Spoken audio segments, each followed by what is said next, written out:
Hello, this is Hans the Dutch guy with Much Dutch, and this time we will see how to pronounce in a regular Dutch accent one of our staple dishes, Stampot. This is how we say Stampot. Stampot. The emphasis is on the first syllable. Stampot. Stamppot. Stampot. And yes, technically there are two P's in there, but we only pronounce one P. Stampot.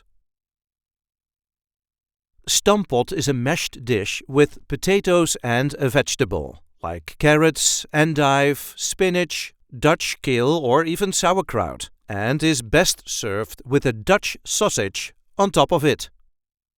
I hope this video is helpful. You can help us by liking it and by subscribing to our channel. And we do have plenty of other content here, so be sure to check that out too. Tot ziens!